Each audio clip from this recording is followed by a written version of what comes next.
Hola a todos, buenas noches. Sean bienvenidos al podcast Desde Cero hasta N. El día de hoy voy a platicar con Gerardo Mendive.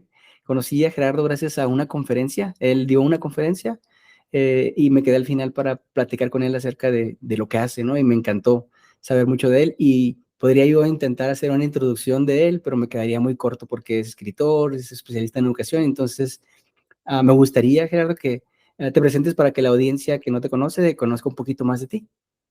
Claro, con mucho gusto. Bueno, antes que nada, te agradezco la invitación y ojalá a quienes nos hagan el favor de acompañarnos, de escucharnos, esto pueda servirles para algo, ¿no?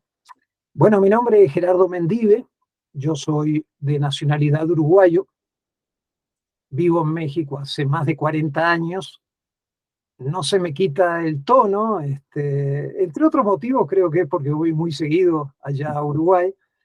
Em, de formación soy profesor de historia en mi país de origen, y aquí en México estudiaba una maestría en educación.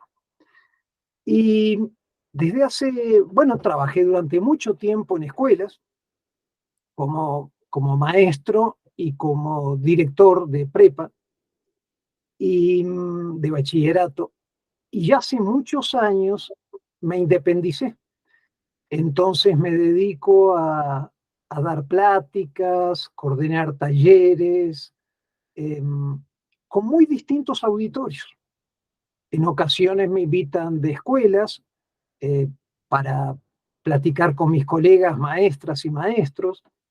En otras ocasiones, como fue el caso cuando nos conocimos en la ciudad de Chihuahua, me invitan a hablar con madres y padres de familia, lo cual es una paradoja, desde ya lo aclaro, porque yo no tengo hijos, a esta altura serían nietos, entonces yo no le puedo decir a nadie qué tiene que hacer, no tengo la menor idea, solamente compartir reflexiones de lo que veo en las escuelas, eso sí, con mucho gusto.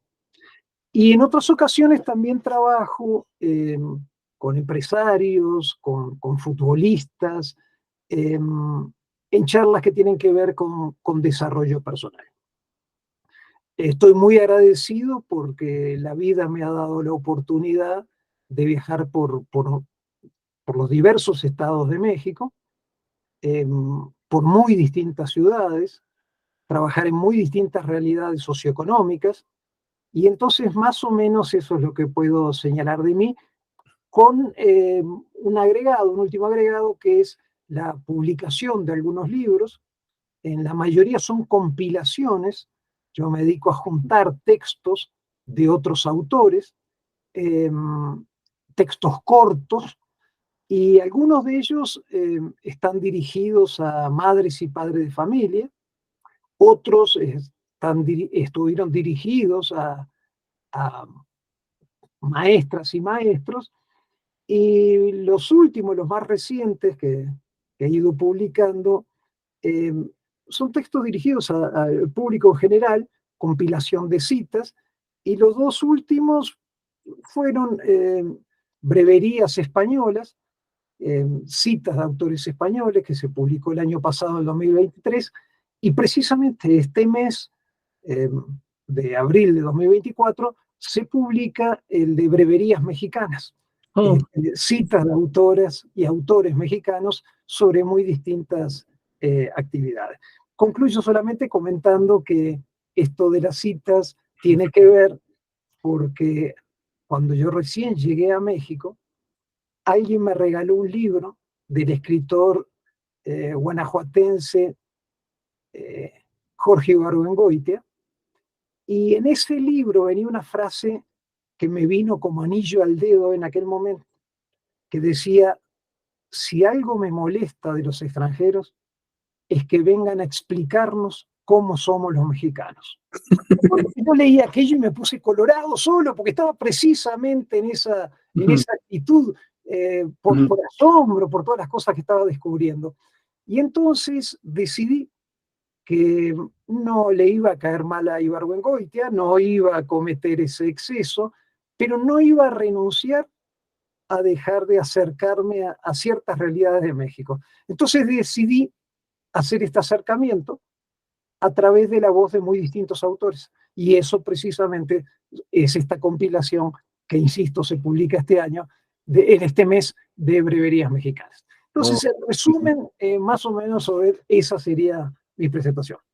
Muchísimas gracias. Y acabas de decir algo que yo pensaba decir, ¿no? Que es paradójico que estás enseñando acerca de educación de hijos cuando tú no tienes hijos, ¿no? Tú dices, es una paradoja. Pero alguna vez tuve un maestro en la universidad y me decía, es que yo no tengo hijos porque todos los años estoy rodeado de hijos nuevos, ¿no? Porque los maestros esos son, ¿no? Al final del día, los niños cuando vamos a la escuela a veces le decimos mamá a la maestra, ¿no? O sea, sí los maestros pueden formar niños y también ser como una figura paterna o materna, ¿no? De alguna manera. Entonces no es tan paradójico, ¿no?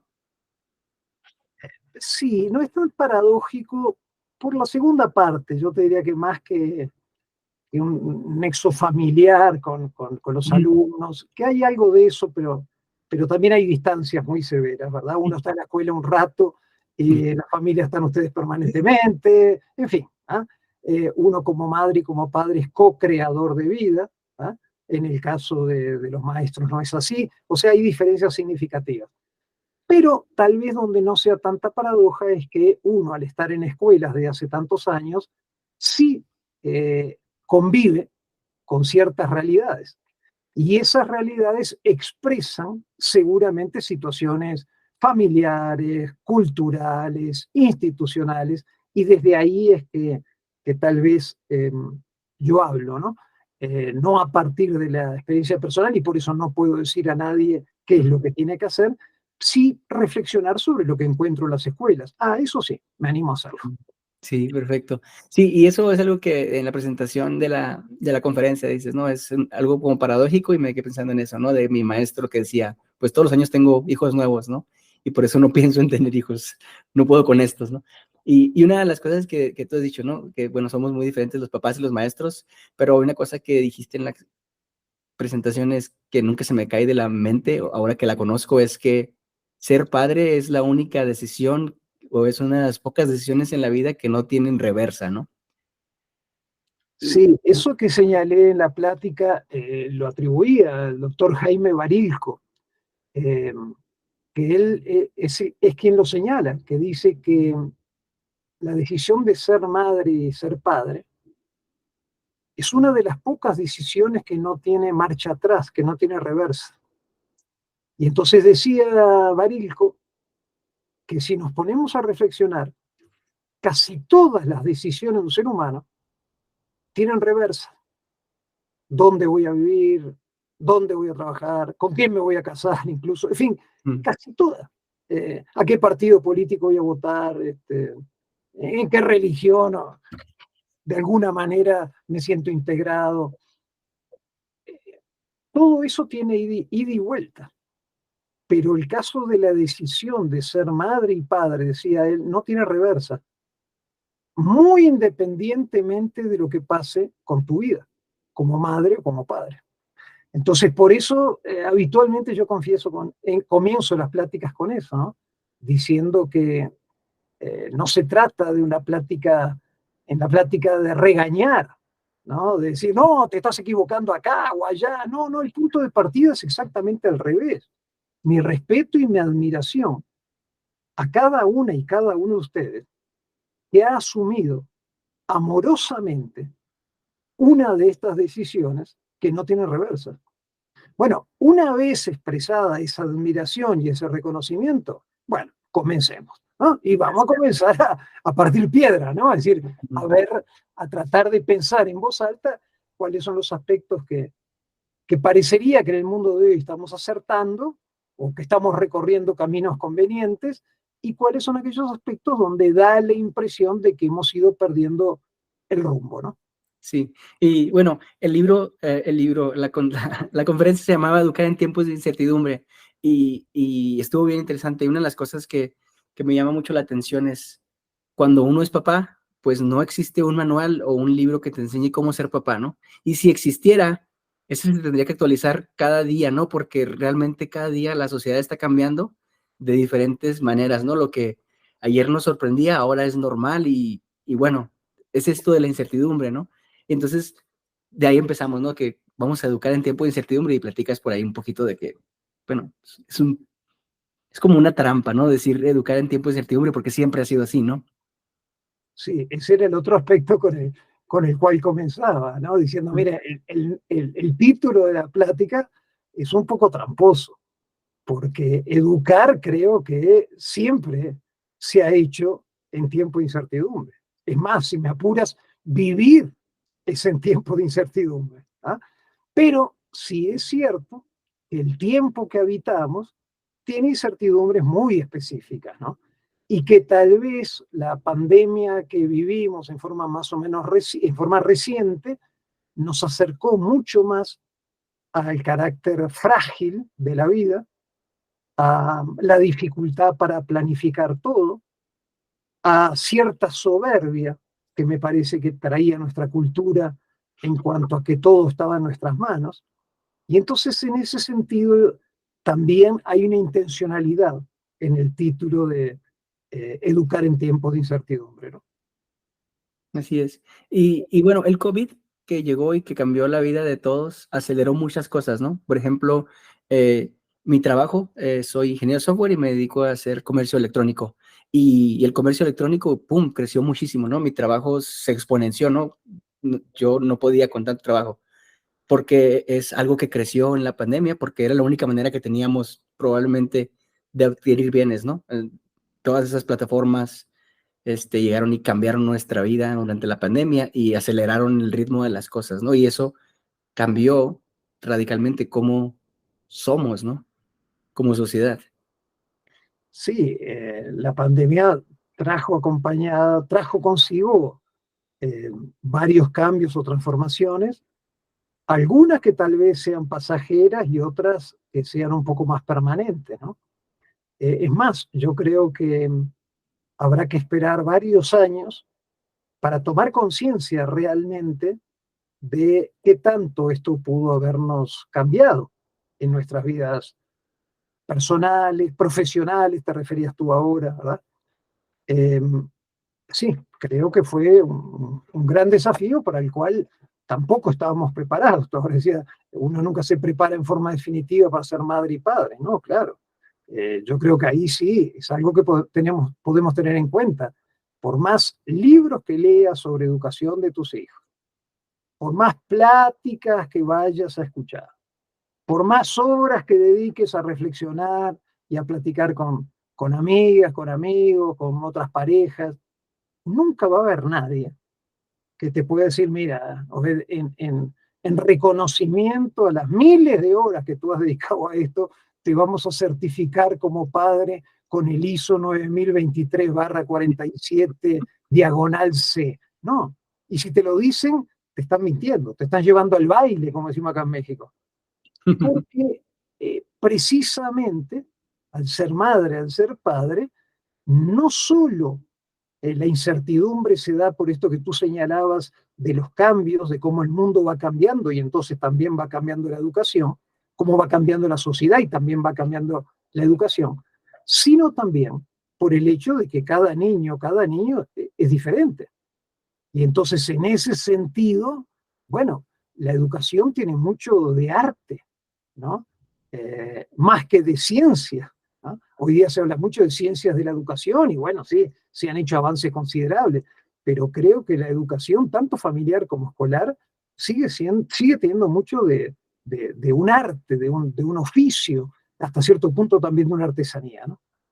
Y es que la razón de eso es porque hay muchos factores, ¿no? Está la sociedad, está el tiempo en el que vivimos, está la tecnología, están tus valores, cómo fuiste educado, ¿no? Y nosotros estamos educando a los hijos como es nuestra generación y la generación anterior nos educó como era su generación, ¿no? Antes era muy común para los abuelos, no sé, fumar en la casa, ¿no? Y luego después la siguiente generación, no, fumar no está bien, ya no fumamos, ¿no? Y así han ido cambiando las generaciones, ¿no? Y también la misma manera de educar, ¿no? Por ejemplo, yo cuando me caía es de, pues levántese, ¿no? Sóbese. Y ahora es de que se cae tu niño y ahí vas y lo recoges, ¿no? Entonces, sí, educar es algo que cambia por cada contexto, ¿no? Y el contexto de todos y cada uno de nosotros es diferente, aunque seamos hermanos inclusive, ¿no? Porque uno es el hermano mayor y es el contexto diferente al hermano menor o al hermano del medio. Y luego uno es niño y otro es niña. Entonces todos los contextos alrededor de una misma persona dentro de una familia cambian. Ahora imaginamos eso en una sociedad, pues es un mundo, ¿no? Sí, claro, tú hablabas recién de tu generación, ¿no? Y está bien que hablemos para entendernos, para crear clasificaciones, categorías, pero seguramente alguien de tu misma generación que nació en otra ciudad, con otra condición socioeconómica, con otro entorno familiar, sí tiene que ver contigo generacionalmente, pero seguramente está muy a distancia tuya en cuanto a comportamientos, actitudes, costumbres, valores. Entonces, eso hay que tenerlo mucho en cuenta, ¿no? Como, bueno, era lo que decía Ortega y Gasset, ¿no? El hombre es el mismo y sus circunstancias, ¿no? Las circunstancias con las cuales fue creciendo, se fue desarrollando, todo era referido a tus padres, el hogar familiar, el número de hijos que tienes. Y claro, es más, esto lo vemos habitualmente cuando en una comida familiar, por ejemplo, se recuerda el tiempo en que eran niños y dos o tres hermanos, a la hora de referirse a sus padres, hablan como de padres diferentes. Y uno dice, no, no, papá era muy autoritario. Y el otro dice, no, conmigo no, para nada. ¿No? Es decir, y uno dice, pero es la misma familia, no vivimos los mismos padres. Sí, claro, lo que pasa es que los vivimos de distintas maneras, con distintas edades, en fin. Entonces, claro, todo esto que tú señalas son las grandes variantes de la educación.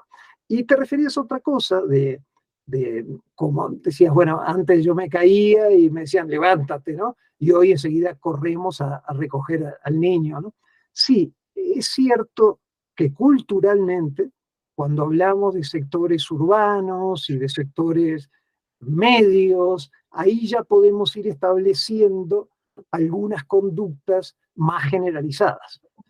Y ahí podemos ir descubriendo que ha habido cambios pendulares, cambios donde nos hemos ido muy rápidamente de un extremo al otro, que se entiende por qué se dieron estos cambios, pero que a veces en estos viajes pendulares, digamos, vamos perdiendo un poco el sentido de orientación. Entonces, en cuanto a esto de correr a recoger al niño, bueno, puede ser que te estés refiriendo a lo que algunos autores llaman los límites de sobreprotección. Entonces, poner un límite, o en este caso una ayuda más que un límite, que tu hijo no necesita, pero que tú te sentiste con la obligación de hacerlo. Bueno, María Montessori en este sentido era muy clara. Decía, toda ayuda dada por los adultos, por los padres, a sus hijos, ayuda que los hijos no necesitan, es un obstáculo para su desarrollo. Ah, claro, porque le estás impidiendo a tu hijo que él mismo le haga frente a esa situación que tiene que hacerle frente y que lo va a ir fortaleciendo como persona, ¿no? Entonces, no sé si soy claro, pero me parece que es un poco a lo que estabas aludiendo, ¿no? Es justo de lo que se queja mi esposa conmigo, de que no le ayudes con eso, ¿no? Él lo puede hacer. Y es verdad, ¿no? A veces me dicen, papá, ¿me das un vaso con agua? Y yo se los doy, pero él también lo puede hacer, o sea, ¿por qué se lo estás dando tú, no? Y yo Claro, estoy diciendo, pues estoy ayudando, pero realmente es verdad. Estoy claro. quitando la oportunidad de que él vaya y lo haga, ¿no? Sin querer meterme en tus broncas matrimoniales, porque bastante tengo con las mías como para meterme en las tuyas, sí está claro que en esa diferencia, digamos, que tienes con tu esposa, es muy interesante, porque son dos formas distintas de reaccionar ante un mismo hecho.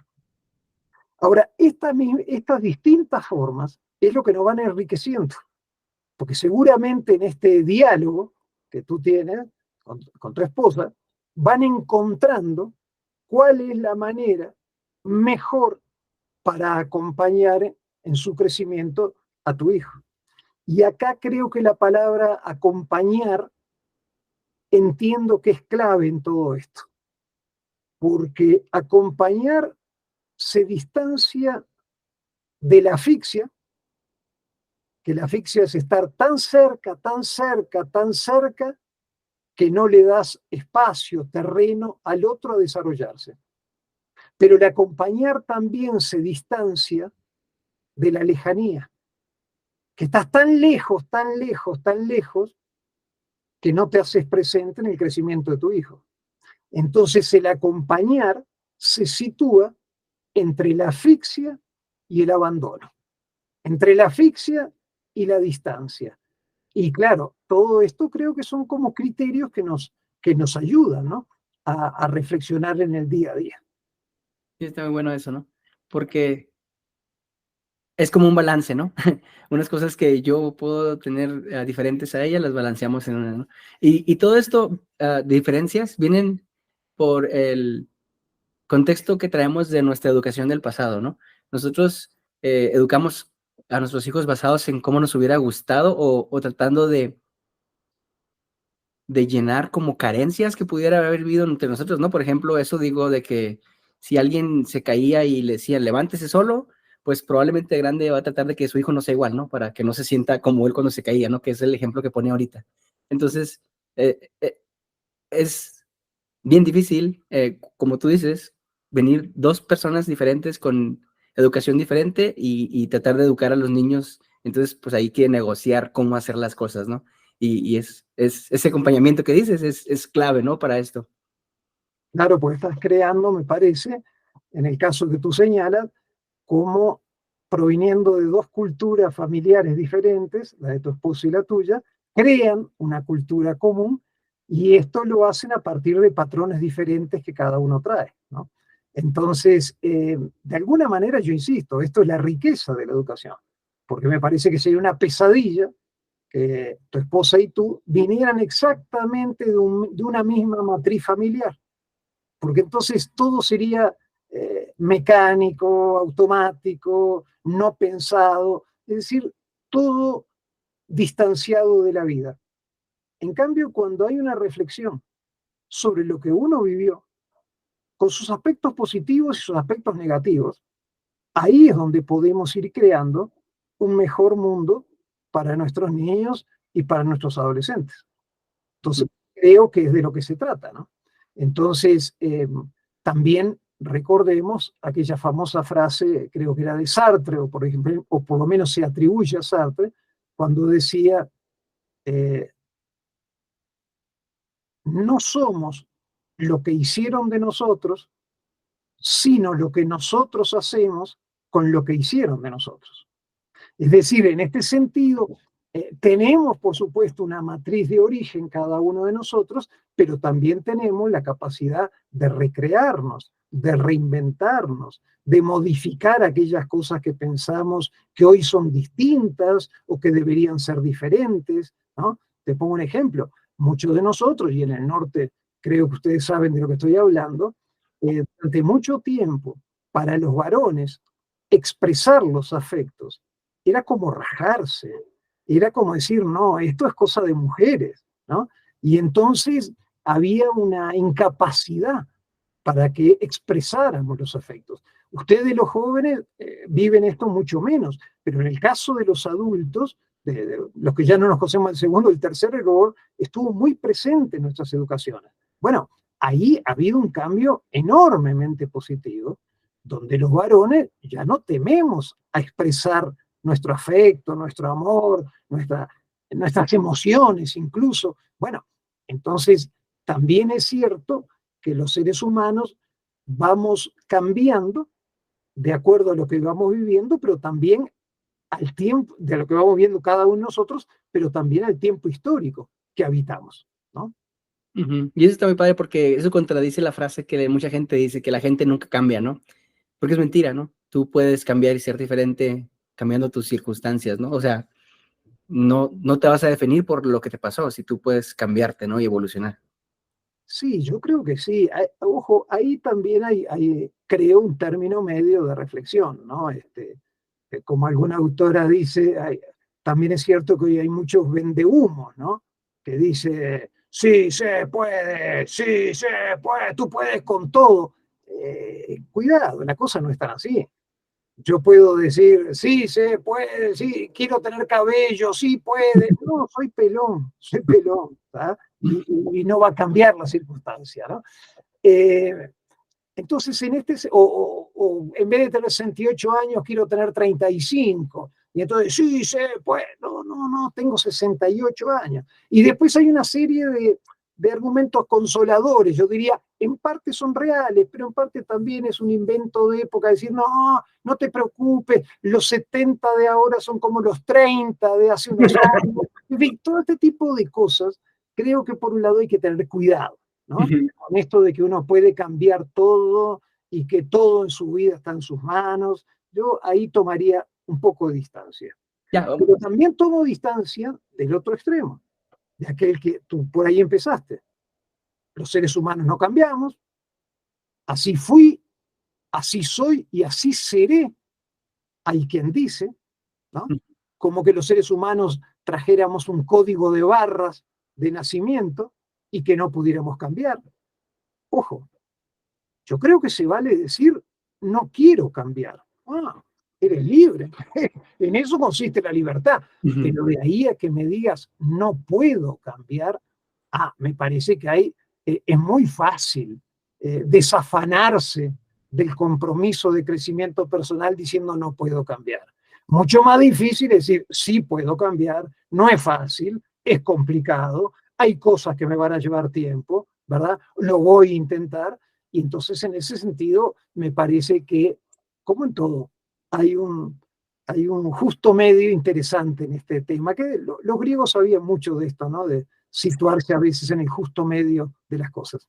Y está bien interesante eso que mencionas, porque yo soy testimonio de que la gente puede cambiar, ¿no? Yo creo que si yo hablo con Obed de hace 10 años, pues sí ha cambiado mucho, ¿no? Hay muchas cosas que antes ni siquiera pensaba que podía hacer y ahora hago, ¿no? Entonces, el crecimiento personal es posible, pero también, como dices, hay vendehumos que te dicen el poder de pensar positivo y todas esas cosas que en realidad no, es trabajo, ¿no? O sea, mejorar no implica decir quiero pensar que voy a ser mejor, sino implica trabajo para poder mejorar, ¿no?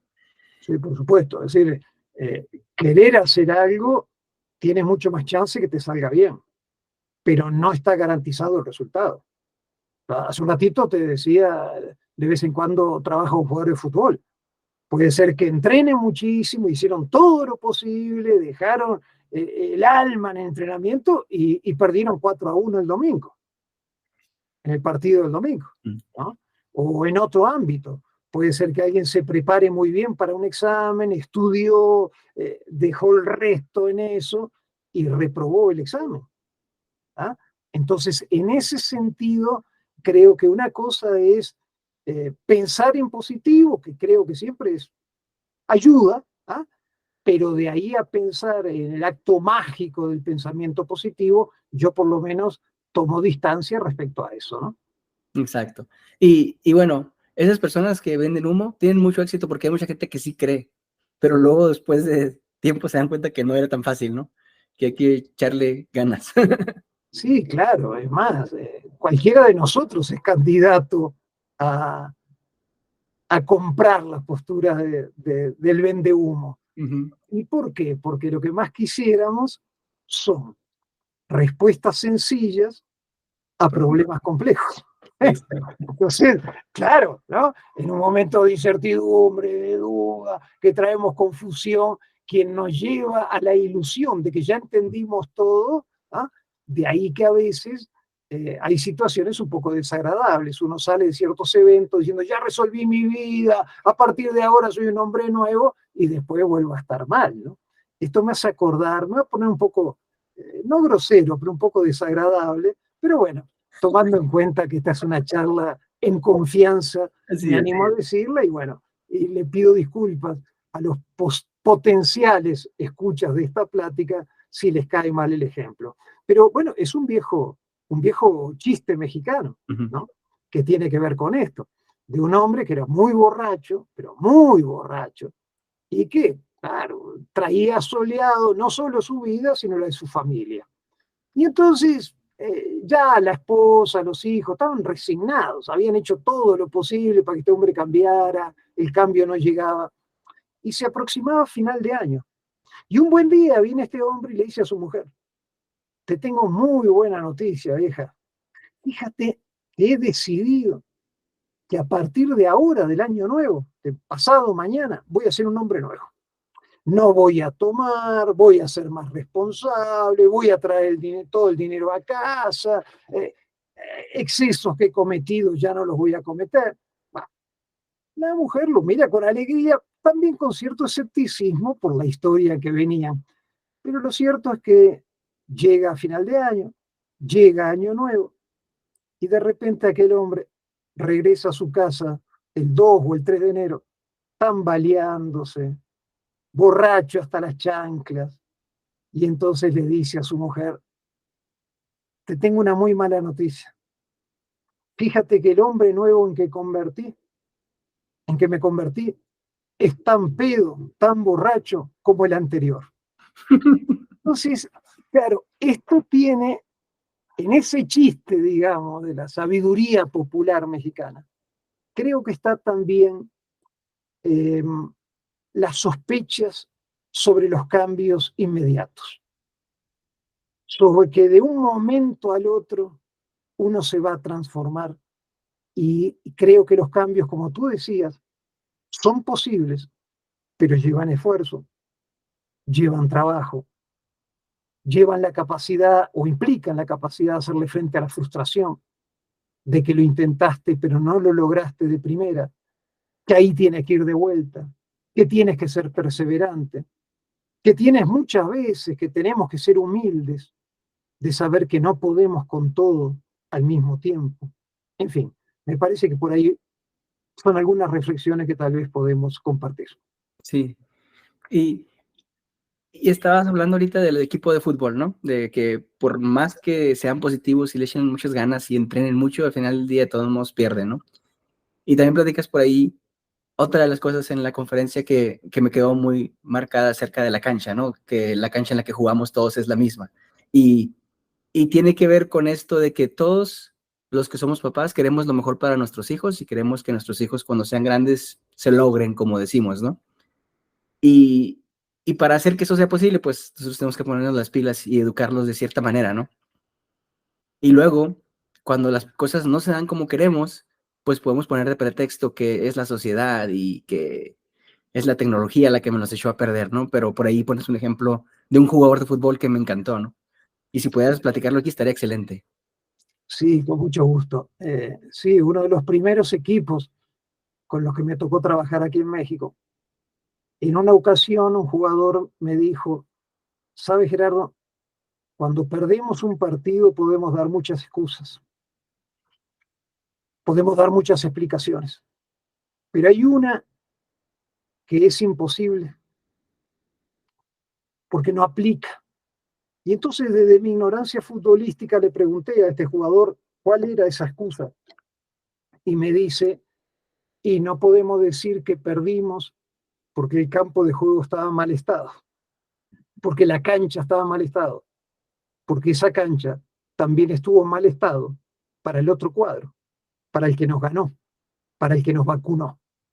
Y entonces, pensando en esto, dije: pero esto es lo mismo que nos pasa muchas veces en educación. A ustedes como padres, a nosotros como maestros. No, ¿qué quieren que haga yo?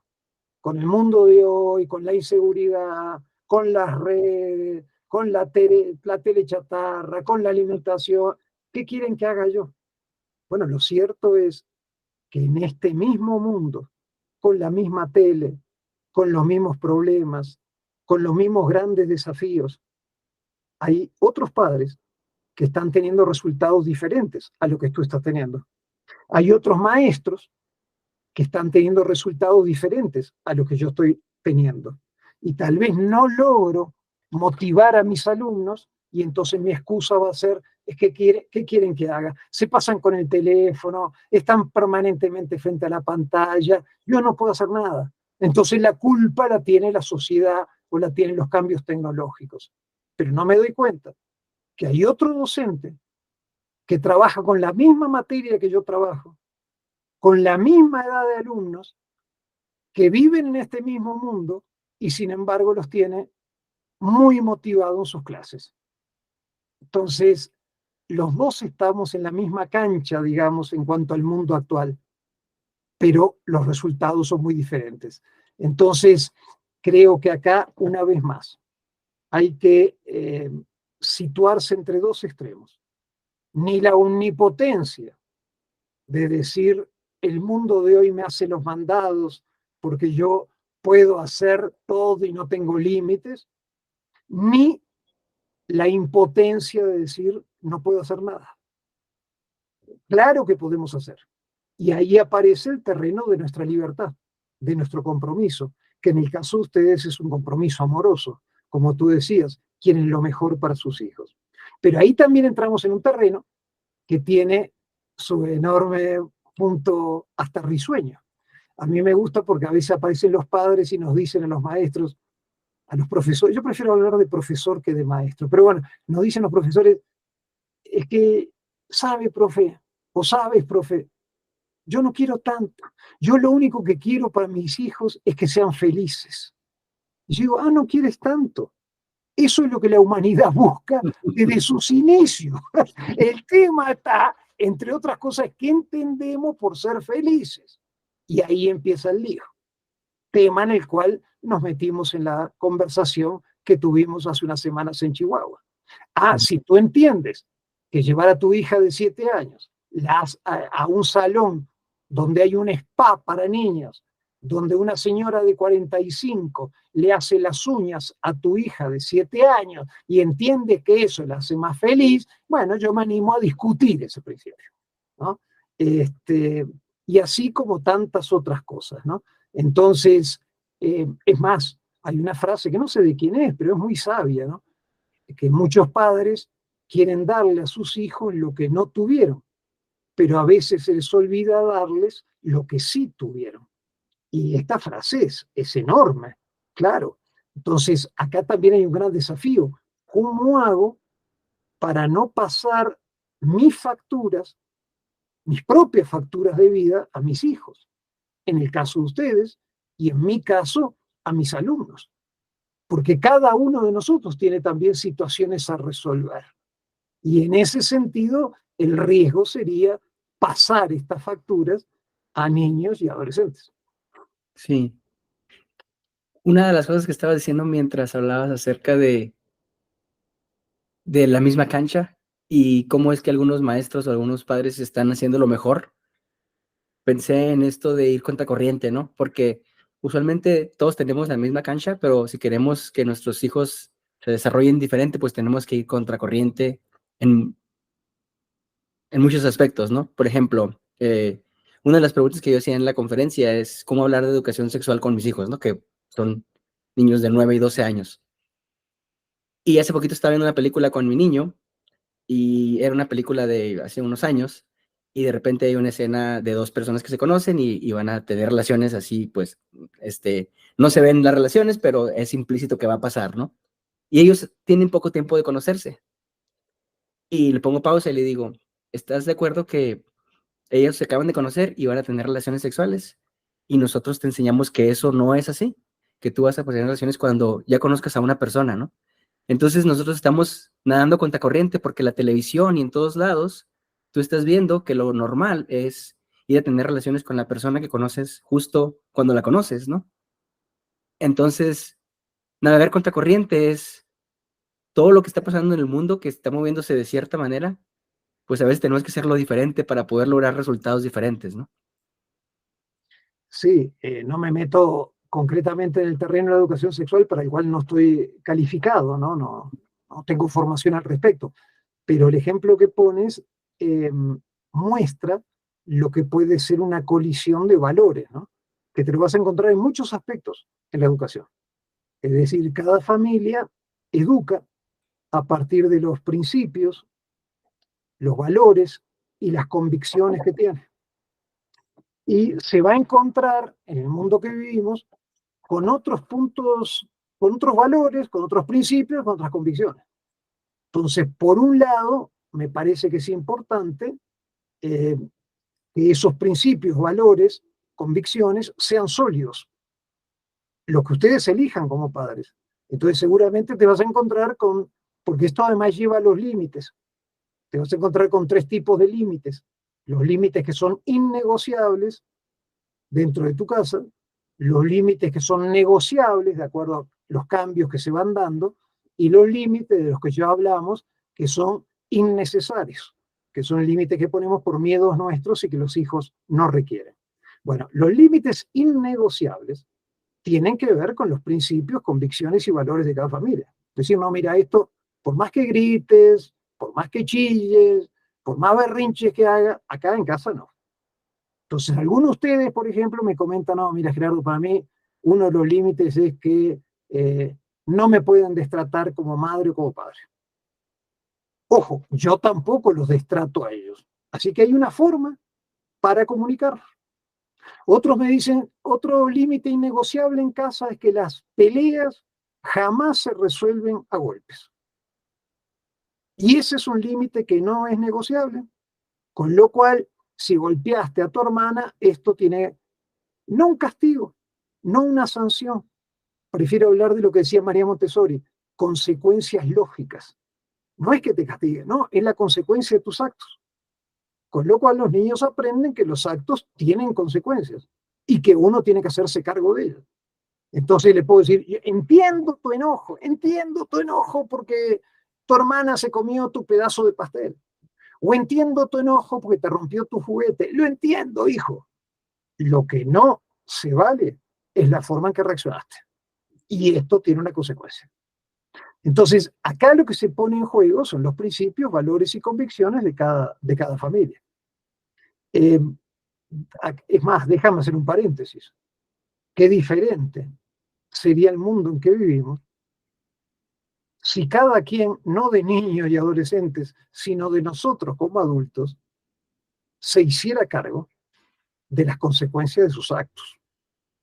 Y acá creo que tanta corrupción, tanta impunidad, tanta delincuencia organizada, desorganizada, tanta violencia, tanto riesgo ecológico, tanto ecocidio, tiene que ver con adultos que no nos hacemos cargo de las consecuencias de nuestros actos. Entonces, cierro el paréntesis y vuelvo a lo que tú planteabas. Tu hijo se va a encontrar y a medida que crezca cada vez más con ambientes donde hay otros principios, otros valores y otras convicciones. Y en esa colisión, digamos, en ese enfrentamiento de situaciones, el que va a decidir a la larga va a ser tu hijo. Pero va con este equipaje, por llamarlo de alguna manera, por esta mochila que de alguna manera fuimos dotando, o lo fuimos dotando durante estos años, donde las familias son tan fundamentales, ¿no? Exacto.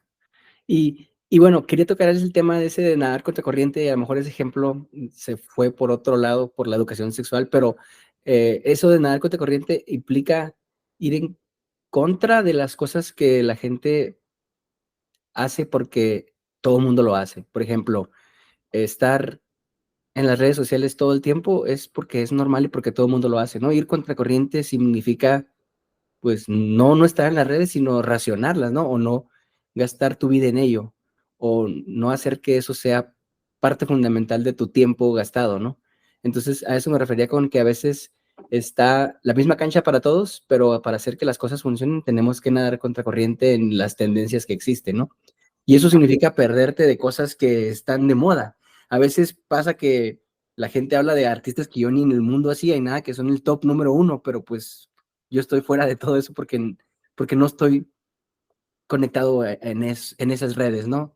En algunas de ellas. Entonces, creo que eso para mí significa como que nadar contracorriente para poder hacer que la cancha, que es la misma para todos, tenga resultados diferentes para mí, ¿no? Oh, qué bueno que lo señalas, Obed. Sí, educar es intervenir. Educar es intervenir de una u otra manera. Lo que estás eligiendo a la hora de educar, como estoy eligiendo yo como maestro, es en qué forma vamos a intervenir. Entonces, ¿qué sucede? Que en el mundo de hoy puede haber modas o usos y costumbres, por llamarlos de alguna manera, que se han hecho presentes. algunas de estas modas, usos y costumbres son positivos. Y qué bueno que nos tocó vivir en este mundo. Qué bueno que a tus hijos, a mis alumnos, les toca vivir en este mundo. Agradezcámoslos.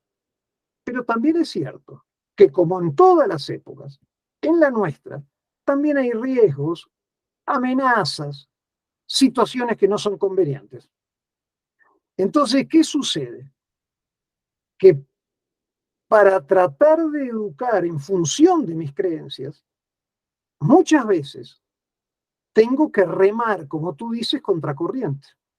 Ir en contra de la moda, ir en contra de todo lo que hace la mayoría. Bueno, nosotros no. Pero mira que todos lo hacemos, nosotros no. Ahora, tú me dirás, no es fácil. No, no es fácil. ¿Eh? No, no, acá no se puede mentir. Remar contracorriente es difícil, es difícil. Y sí, tiene un costo, pero cuidado, no nos olvidemos que dejarse llevar por la corriente también tiene un costo. Entonces, claro, cuando vamos al gimnasio a fortalecer nuestro cuerpo, también sería bueno que fuéramos al gimnasio de la voluntad, de los valores, para que tengamos esa fortaleza, ese coraje, ese atrevimiento, esa rebeldía para rebelarnos contra aquello que debemos rebelarnos. Decía Krishnamurti que si estás profundamente adaptado a una sociedad enferma, eso sería preocupante. Entonces, claro, la pregunta es, ¿en qué aspectos no me quiero adaptar? Como familia, como escuela, como docente. Yo te puedo, no sé, te pongo un ejemplo. Hoy, bueno, muchas veces está de moda golpearse unos a otros y el bullying. No, miren, en esta escuela, en este salón donde estoy, no, esto no se vale. Así no nos llevamos. ¿Ah? Y forma parte de mi obligación. Yo ahí marco la autoridad. Hay decisiones que me tocan a mí, no a mis alumnos. Hay decisiones que te tocan a ti como padre, no a tu hijo. ¿Ah? Entonces, es más, creo que la conferencia ponía ese ejemplo. Hoy el tema de la autoridad es un tema que nos preocupa porque se quiso renunciar al autoritarismo del pasado, lo cual desde mi punto de vista era totalmente comprensible y digno de apoyarse, pero nos fuimos a otro extremo peligroso, porque no solo renunciamos al autoritarismo, sino también renunciamos a la autoridad. Y hoy están llegando a algunas de nuestras escuelas padres y madres que nos dicen, maestra, maestro, ¿te puedo pedir un favor? Sí, claro, para eso estoy. ¿No le puedes pedir a mi hijo que me haga caso? Porque fíjate que a los 7 años no me obedece. Bueno, mira, ahí estamos en problemas, ¿no? Con lo cual, hay familias donde criaturas de 5, 6, 7 años son los que toman decisiones que les correspondería tomar a sus padres, ¿verdad? Entonces, me parece que, claro, cuando tú dices remar contra corriente, yo creo que sí. En el mundo de hoy, en muchas cosas hay que remar contra corriente. Te pongo el ejemplo, algo muy sencillo, como la lectura, ¿no? Si uno no le da espacio a la lectura en la familia, bueno, ahí vamos a tener, desde mi punto de vista, dificultades en la educación. Y hoy está de moda que no, que estemos permanentemente frente a las pantallas y que la lectura de libros ya no sea tan importante, contar cuentos ya no es tan importante. Bueno, ahí yo creo que hay que remar contra corriente. Hay que rescatar el tiempo de la lectura, hay que rescatar el contacto con el libro físico, hay que rescatar el cuento, la historia, el darnos tiempo para conversar, para platicar, para narrar, para preguntarnos, ¿no? En fin, por ahí me parece. Sí. Afortunadamente, eso de la lectura es algo que sí tratamos de a fomentar aquí, ¿no? Y los beneficios pues son incontables, ¿no? Como nos acabas de decir. Y es navegar contra corriente, es muy... De hecho, yo de niño nunca leí, ¿no? Yo leí ahora de adulto, porque le quiero echar la culpa a la escuela, ¿no? Pero en la escuela no me ponían cosas que estuvieran, que me llamaran la atención leer, ¿no? Y bueno, eso es algo que yo nunca hice, pero ahora mis niños leen, ¿no? Y entonces eso me encanta, ¿no? Que ellos tienen ahora una capacidad, pues, que yo no tuve, y eso les abre las puertas para muchas cosas, ¿no? Ah, Entonces, sí, está muy padre nadar contra corriente, es duro, difícil, pero pues tiene una recompensa, ¿no? Y también la recompensa de ir en la corriente es que es fácil, ¿no? Pero sí, es fácil y tiene un costo, ¿no? Piensa eh, no solo en educación, piensa en situaciones sociales, ¿no? A veces decir no, yo no lo hago esto. Y de repente dice, no, pero mira que todos lo hacen, esta tranza todos las hacen. Yo no. Ah, es difícil. Ah, claro que es difícil. Porque la tranza es más sencilla, te trae más beneficios, te enriquece individualmente. Sí, pero estás pagando un precio también por entrarle, digamos, a esa forma de actuar, ¿no? Y en ese sentido, creo que hoy en nuestra sociedad nos ha faltado fuerza para eh, decir no en forma contundente a cosas que deberíamos decir no. Y recordemos al maestro Octavio Paz. Octavio Paz decía que la libertad es ese instante en que tienes que, ese instante mágico, decía él, en que tienes que decidir entre dos monosílabos, sí o no. Bueno, en eso, solamente en eso, claro, si uno se forma con valores, los que cada quien elija de acuerdo a sus convicciones, okay, pero con valores que son universales también, la dignidad, el respeto al otro, la no violencia, ojo, no hay que tenerle miedo a defender estos valores universales, ¿verdad?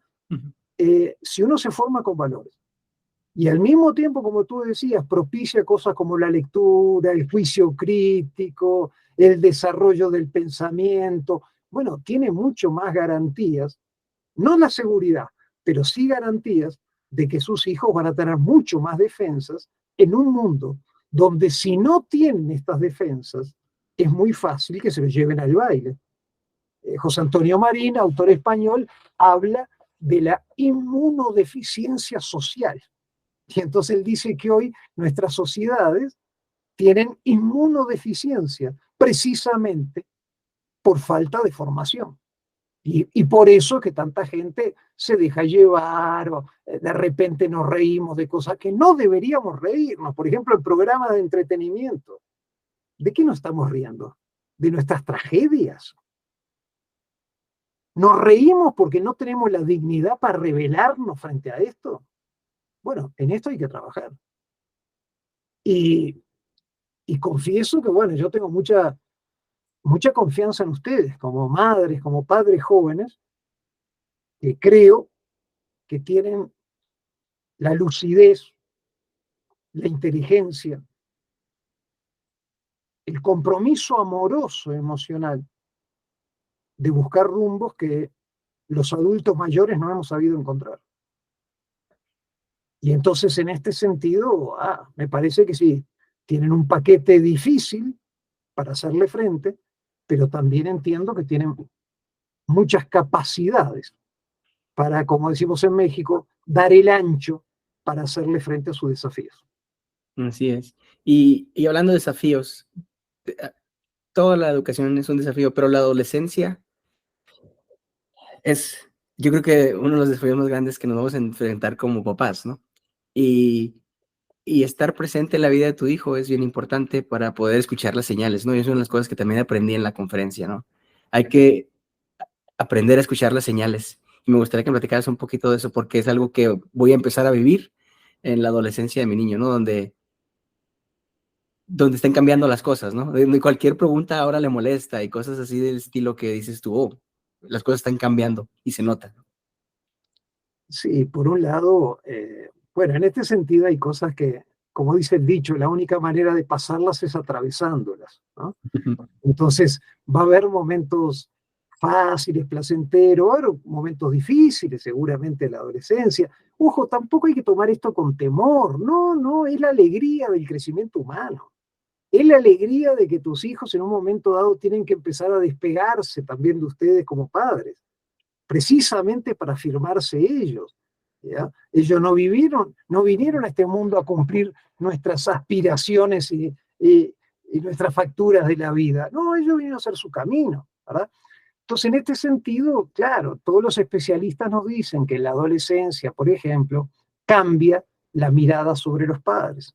Entonces, cuando tus hijos son chiquitos, dicen, mi mamá, mi papá, les hace falta cara porque sus padres son lo máximo. Bueno, cuando llegue la adolescencia, la cosa va a ir cambiando un poquito, te van a empezar, nos dicen los especialistas, te van a empezar a descubrir errores que tú siempre tuviste y ellos nunca te lo habían visto, y además a ti y a tu esposa les van a agregar el IVA, porque le van a ver errores que ustedes no tienen, pero o defectos, pero que sus hijos sí le van a ver, porque forma parte del proceso de la adolescencia. Le van a empezar a ganar las hormonas, le van a empezar a ganar, ¿verdad? Muchas cosas que tienen que ver con este proceso.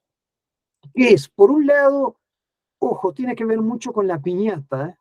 Porque es como una fortaleza hacia afuera, pero también una fragilidad interna. Entonces, según lo dicen los especialistas, los adolescentes a veces asumen actitudes muy prepotentes o muy soberbias que ocultan la fragilidad interna por el proceso de cambio en el que están. Entonces, lo único que decía en la conferencia y que tú me hiciste recordar ahora sobre esto de las señales es que los especialistas están de acuerdo en que lo que pueden recomendar a madre y a padre son fundamentalmente dos cosas. La primera, estar físicamente presentes.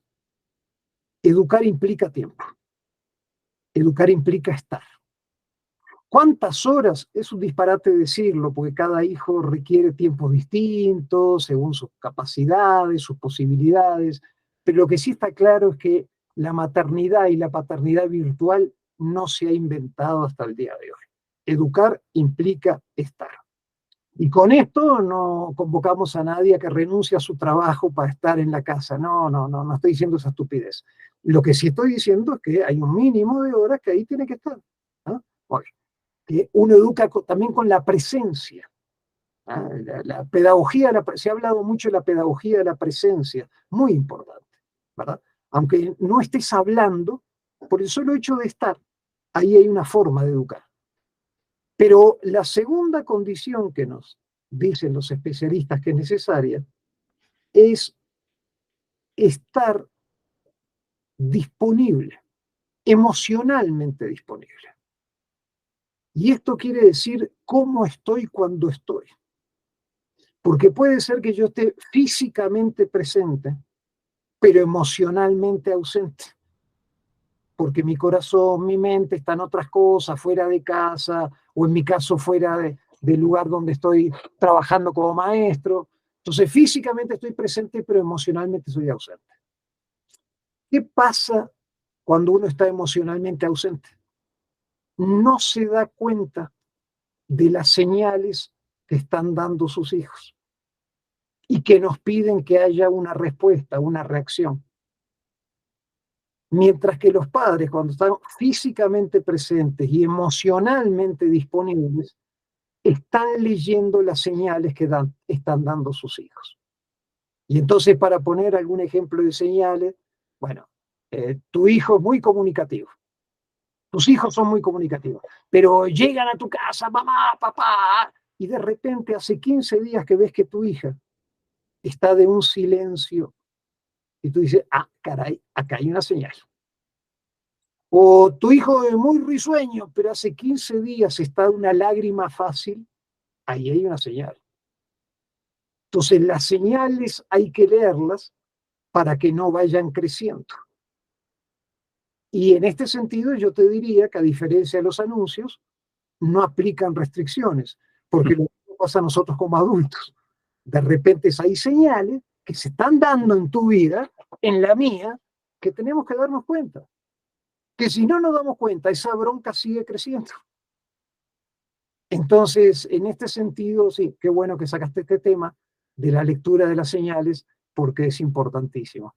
Y bueno, esto se ha hecho eterno, ¿eh? Yo digo, estoy contentísimo acá en la plática contigo, pero bien de tus escuchas, también te diría que le fueras poniendo el límite para no abusar de su tiempo, ¿no? Yo Sí, estoy sí. encantado de la vida. Sí, sí, no, ya vamos a terminar. Última cosa que me gustaría platicar y aprovechar tu tiempo. Hace unos meses estoy aprendiendo, desde a partir de hace unos meses ya, algo acerca de estoicismo, ¿no? Y he descubierto que el estoicismo es como un sistema operativo para la vida. Me ha estado ayudando para cambiar cosas y hacer mi vida más plena. Y me gustaría saber si tú tienes algo que expresar acerca del estoicismo, ¿no? Porque yo he descubierto con el estoicismo que hay cosas que están fuera de mi control, que antes me hacían quejarme y perder tiempo y renegar. Y el momento en que te das cuenta que las cosas que están fuera de tu control no son relevantes o no deberían de quitarte el sueño, pues eres más feliz, ¿no?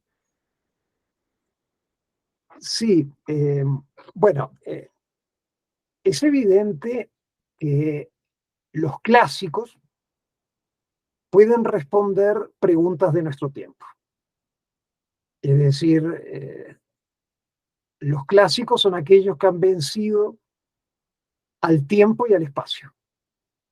Y entonces que tal vez una filosofía de más de 1000 años hoy te trae respuestas a situaciones que tú hoy estás viviendo, ¿verdad? O que yo estoy viviendo. No soy experto en filosofía, nada de eso. Pero sí es cierto que hoy día hay un acercamiento a distintas corrientes clásicas que llevan a responder de mejor manera, me parece, a desafíos que tenemos en el hoy. Y entonces aquí uno puede tomar de distintas corrientes. Algunos lo hacen, como tú, del estoicismo, otros recurren a ciertas formas de espiritualidad, algunos occidental, otros oriental, otros es más hacen una especie de combinación del occidental con lo oriental también. Pero creo que lo que está de fondo son dos cosas. Por un lado, lo que un autor llama, Alain de Botton, llama las consolaciones de la filosofía, en un libro muy bonito que tiene, que permite ver cómo de distintas corrientes del pensamiento filosófico podemos encontrar respuestas para la vida.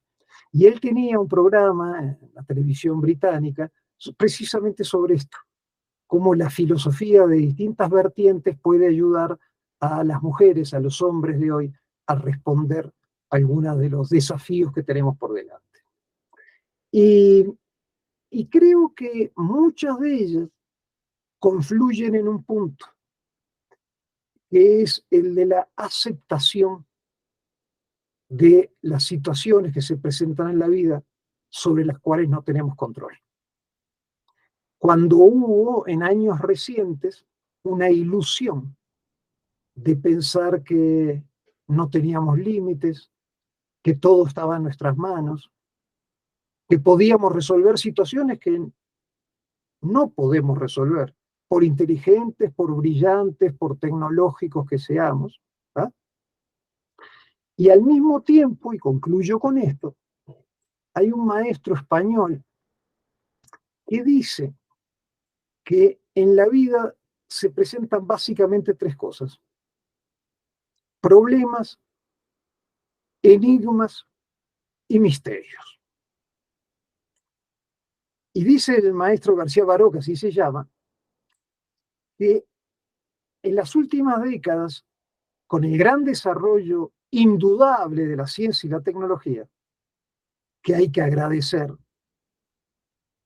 hemos caído en la soberbia de pensar que todo lo que se presenta en la vida es un problema y que entonces es cuestión de tiempo que la tecnología y la ciencia lo resuelvan. Y dice Miguel García Baró, no es así. Eh, Buena parte de la vida tiene que ver con problemas, claro que sí, pero también hay otra parte de la vida que tiene que ver con el misterio, con el enigma, donde la ciencia tiene poco que decir. Y ahí es donde cada uno de nosotros busca respuestas, digamos, en distintas fuentes del pensamiento.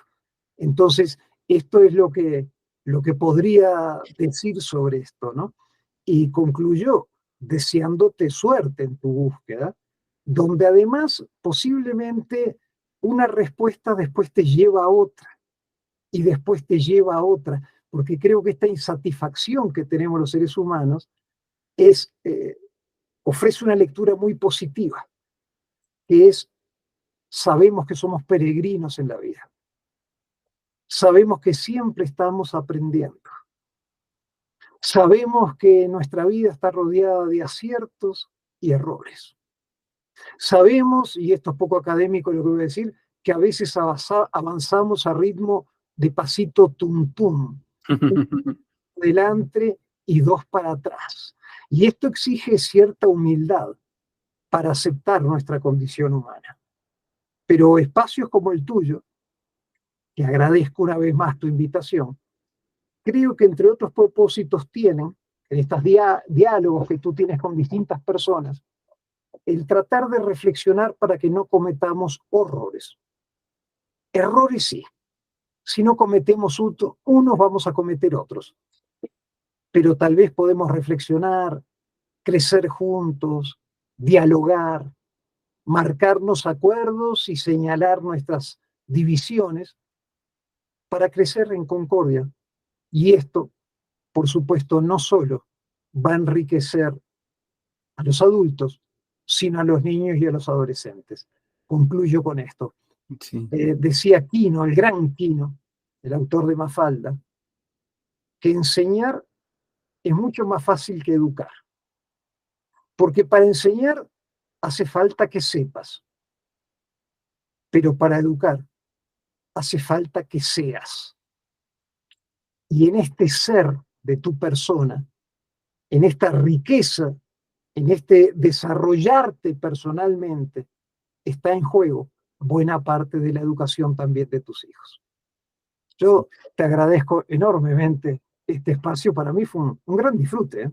Y por supuesto, ay, qué bueno que me acordé a último momento. Yo no soy especialista absolutamente en nada. Soy simplemente un observador de la vida. Con lo cual, a quienes nos han hecho el favor de escucharnos, discutan, por favor, todo lo que aquí se diga. Critiquen. No se pongan bajo las órdenes del gurú de turno, que ahorita nos tocó ser a ti y a mí. No, que simplemente sean reflexiones que inviten a reaccionar, a decir, no estoy de acuerdo con esto, en esto tal vez sí, esto me deja pensando. Bueno, y si es así, es un día de fiesta. Así es. Muchísimas gracias, Gerardo. Aprecio mucho tu tiempo. Encantado de que estés aquí. Y pues nada, muchísimas gracias.